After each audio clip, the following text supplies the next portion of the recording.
Hey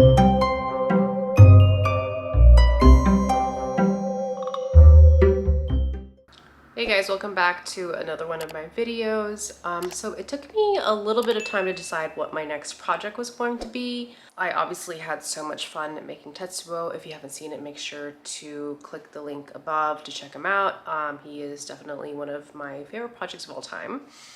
But it took me a while, and then I went to go see a movie called Evil Dead Rise that had just come out in theaters, and it really inspired me to make this next project, which I had in mind since the very start of this channel. If you haven't seen Evil Dead Rise, don't worry, I'm not going to spoil it for you. I will say though, it was a really fun movie. I feel like they held back in terms of gore for a little bit of it, but that ending just, man, blew me away. Makes up for it and more. So definitely go check it out. But yeah, not going to spoil the new movie. I'm doing the OG Evil Dead from 1981. So you probably already seen it, and if you haven't, shame on you. Now this actually isn't my first Evil Dead project. The very first one and the very first cake I ever made was actually the Necronomicon Book of the Dead from the second movie. Now that cake remains to be one of the top, if not my most favorite cake I've made of all time, and regrettably I don't have a video of it. I didn't record any of it really. I have a couple of pictures which I'll throw up here and there, but I was just making it for fun because it was Halloween time. Little did I know that I would absolutely fall in love with making cakes and making edible sculptures. So a lot of credit is due to that very first project I ever did, because now I want to do it all the time.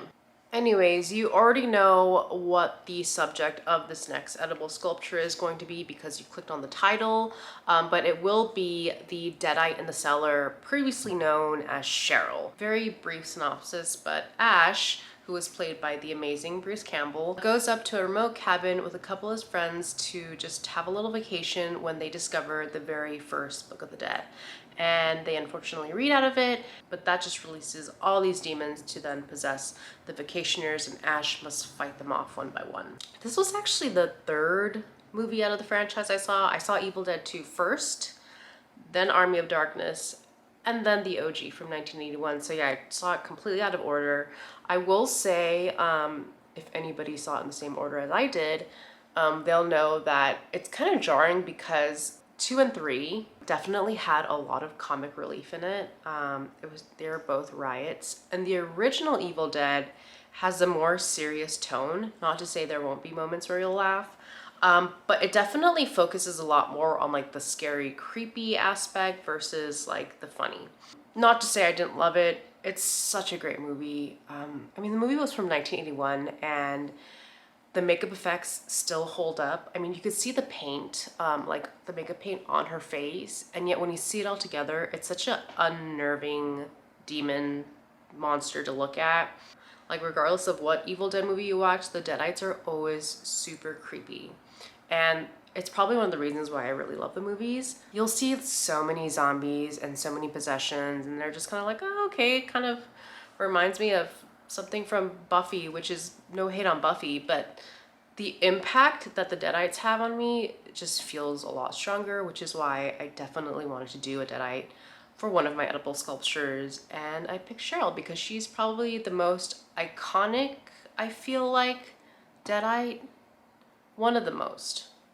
Just seeing her locked up in that cellar is such a like highlight of all horror movies in history, in my very humble opinion. Enough talk, let's get started. Starting off with a really rough sketch to plan out how I'm going to even make this thing. You can see I'm using pen, which for me means I'm just gonna do it real fast, down and dirty. It's okay if it looks kind of jacked up. I'm just trying to get a general idea of how I want it to be all mapped out. I'll also be writing out all the colors and materials I'll be needing for this project.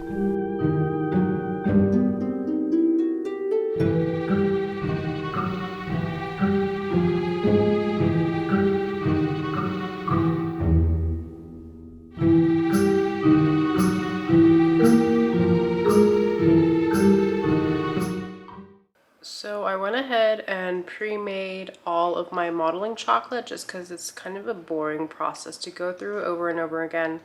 So I made it all beforehand so you don't have to look at it. And now I'm gonna just start actually trying to map out how everything's gonna look on the cake board that I just bought. Here is the modeling chocolate that is currently cooling off right now. This just has like an extra white spot on it because I was using the same bowl, and really that's just gonna disappear once I start kneading it a lot more. And then these are the new cake boards I bought from Michael's. It's the Celebrate brand, and they come as long rectangles. So like when you look at birthday sheet cakes at like Ralph's or Vaughn's, this is what they use. But I thought it was great because the Deadite I'm working on is obviously in a cellar, and it's a square shape, and I'm thinking that it's gonna come out pretty big. So using like a regular circular cake round might not cut it. So I bought a bunch of these, and I really like them, and I feel like they would be put to good use for future projects as well. And I won't be like restricted to like a tiny little circle. Okay, let's make the Rice Krispie treats.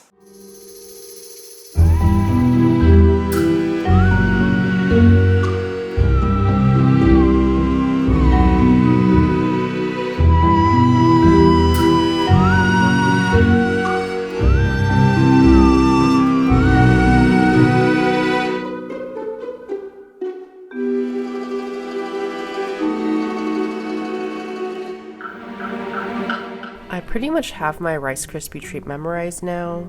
It's actually just a ratio of 2 cups marshmallow to 3 cups Rice Krispie. I don't know why it took me forever to memorize that. I'm just super paranoid when it comes to recipes, so I have to reread it like a million times until I'm okay to move forward. But now it's all in my head.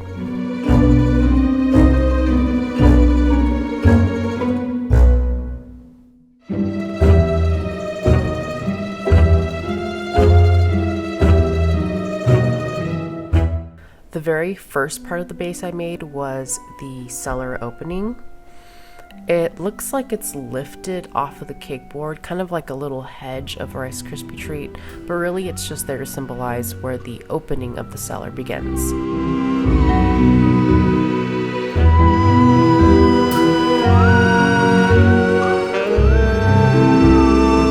Then a super simple armature, so I basically know where Cheryl's head is supposed to be.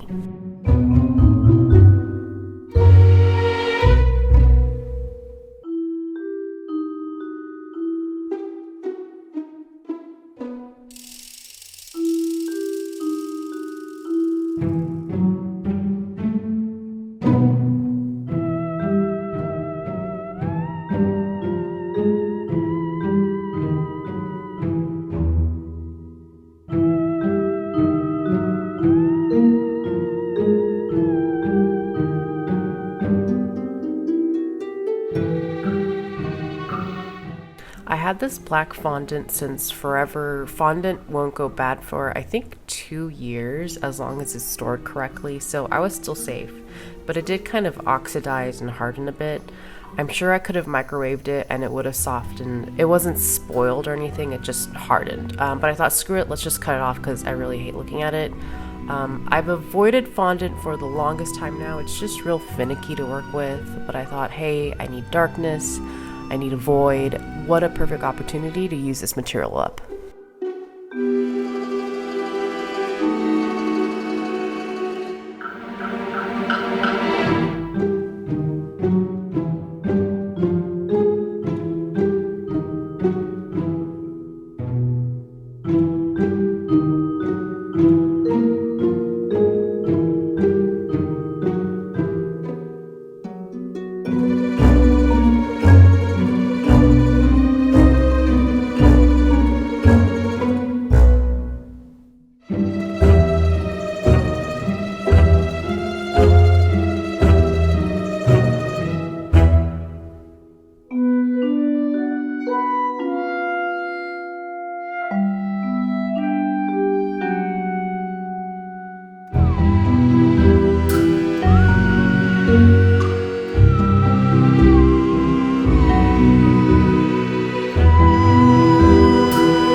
10K mixing the colors to make the wood floor and cellar door. It took a little bit of time, but I finally got the shade that I wanted.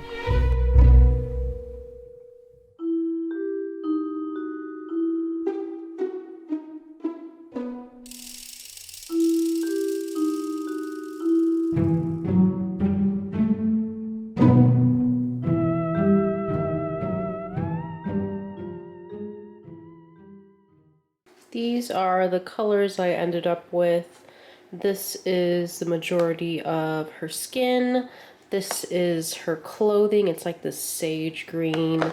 We have this kind of beige color for her hair. This is actually kind of like, it has like a pink tint to it, pinkish gray, if you can tell. That's actually for her eyes. This color is actually her teeth. It's kind of grayish. It has a little bit of green in it. I mixed together what I had, and I'm happy with it. It's not a typical color you'll see, but demon teeth and monster teeth are never the healthiest, so I don't want a pure white. They're kind of like these light, soft colors, almost feminine. I mean, Cheryl is female after all, but it's going to turn into something dead and gross, hopefully. I feel like I'm going to be using a lot of corn syrup and food dye to make sure that she looks bloodier and deader than the colors that I have here. This is Cheryl's head base thing, which looks absolutely ridiculous and awful. But once we get started on it, it'll be less anxiety inducing to look at.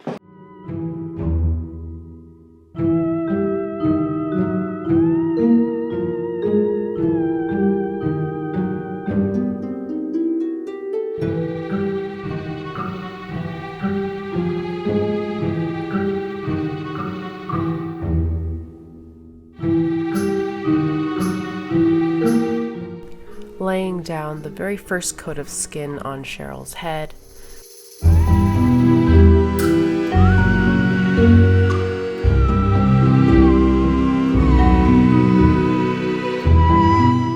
Sculpting her face probably took the longest. I just really took my time because I wanted to make her look right.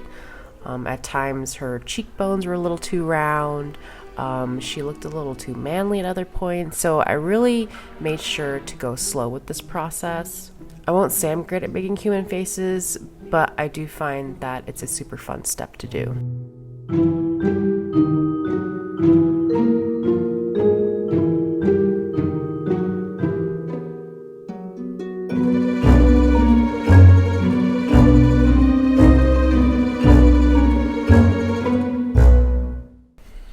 Laying down some light sage green for her shirt. My camera had died at one point, but yes, she has her pinkish eyes now. I know it looks absolutely wild at this stage. I thought, well, once I put down her eyelids, she should look a lot more like herself, right? Or maybe not.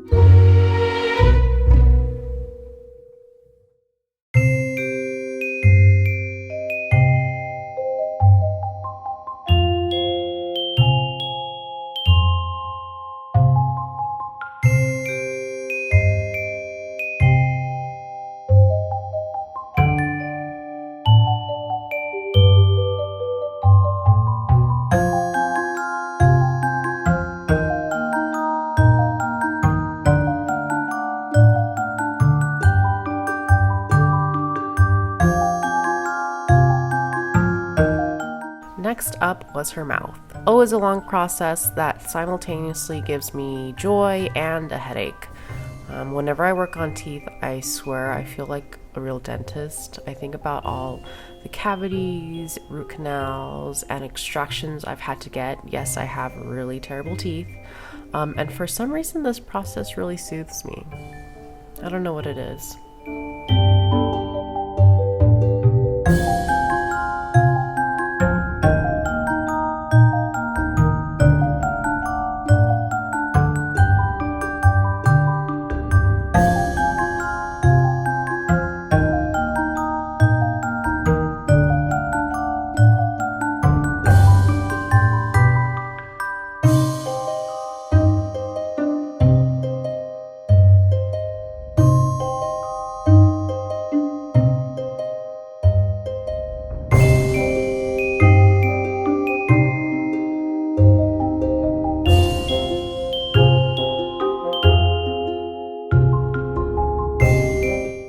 Okay, time to make her skin look more weathered and dead.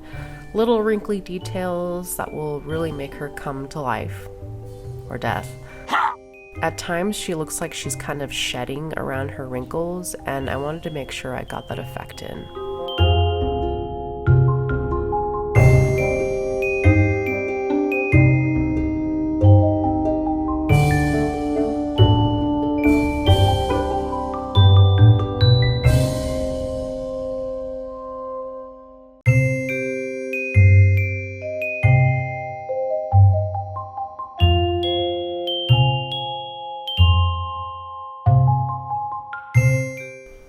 Laying down her hair. In retrospect, hair is something I definitely need to work on more.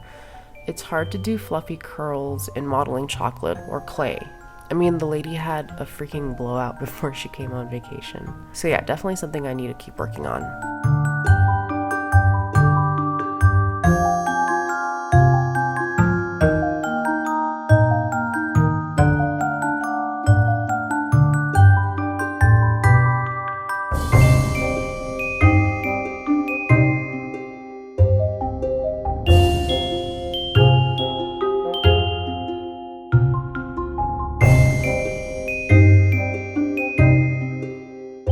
Now the most tedious part of the whole sculpture, the chains.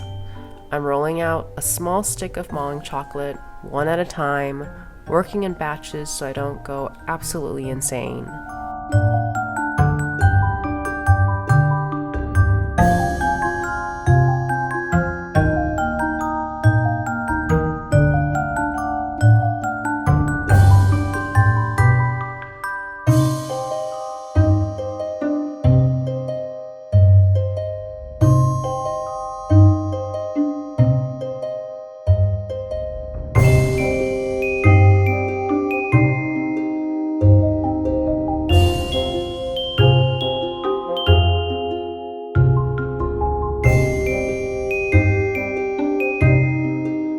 I then link them to each other in one long strand, just like those Christmas paper garlands you do as a kid.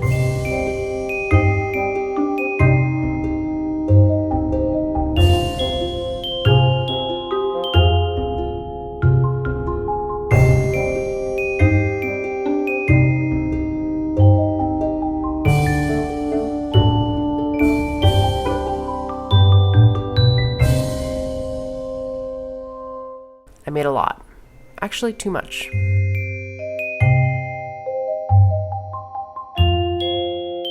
Next up were her hands. I had never actually sculpted hands before. I know they're my absolute nemesis when it comes to drawing, so I was a bit nervous how they turn out.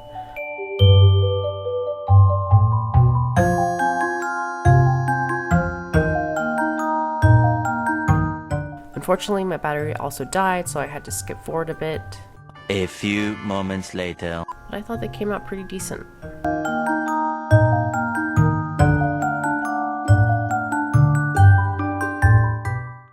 Interrupting now because I was looking at the Deadite and I realized that she's a little bit too lifted out of the cellar hole that she should be in.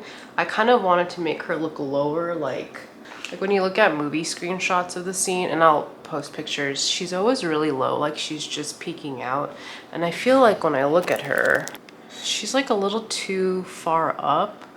I feel like she needs to be a little bit lower. So I'm gonna pry this off of the base and try to shave it down underneath so she's giving more of that peeking look and not emerging look, if that makes sense.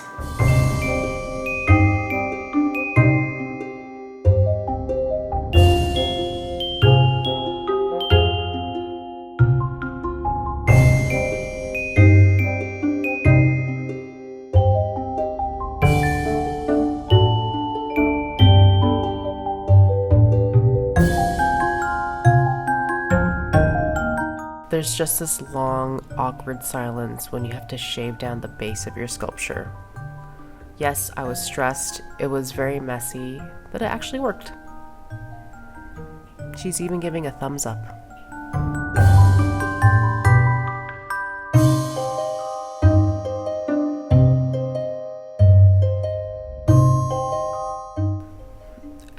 more hair because I was just not happy with her volume. I probably should have made a base of Rice Krispie, but it's a little too late for that now.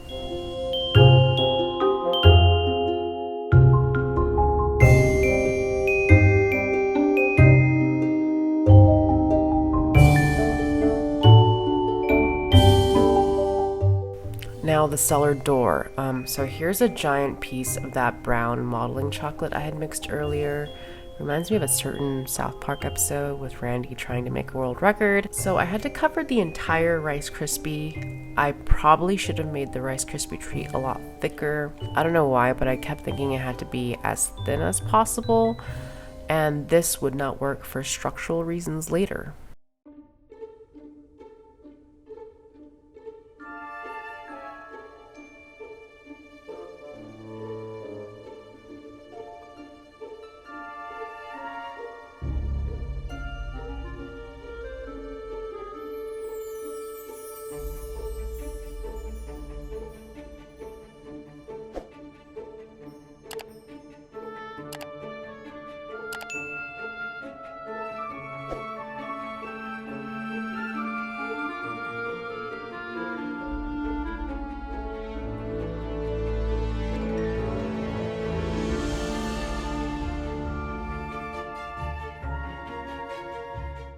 Okay, door is done. Let's start assembling.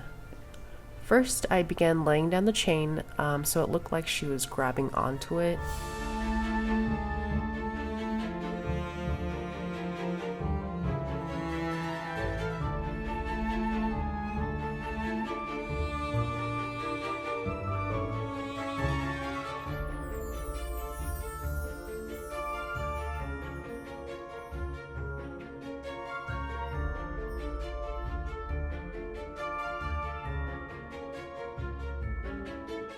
Then came laying down the door. As soon as I tried to put it on, I realized her head was too bumpy. And yes, she was sticking too far out from the cellar hole. But the biggest issue is that the door needs a flat area to sit on so it doesn't wiggle around. More shaving ensued.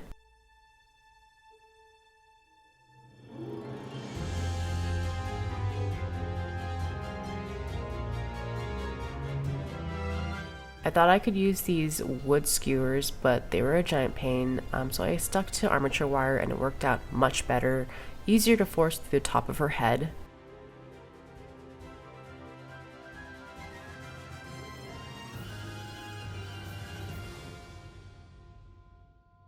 Then laid the door on top, still wiggled a lot, so I applied a lot of soft modeling chocolate where the hinge would be, kind of like caulking. And once it hardened, it was super sturdy.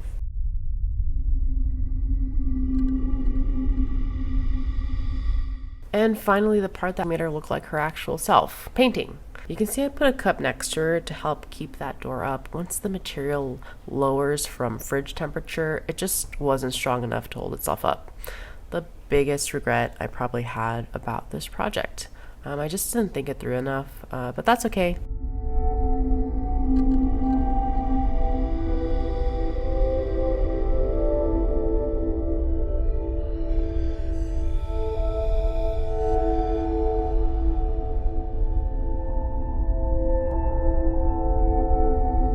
Slowly and carefully putting the chains over the door. They would break here and there, and I would freak out a little bit, but they're chains, so they were easily fixable.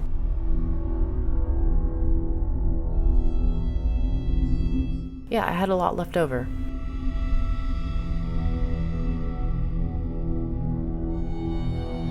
And here she is.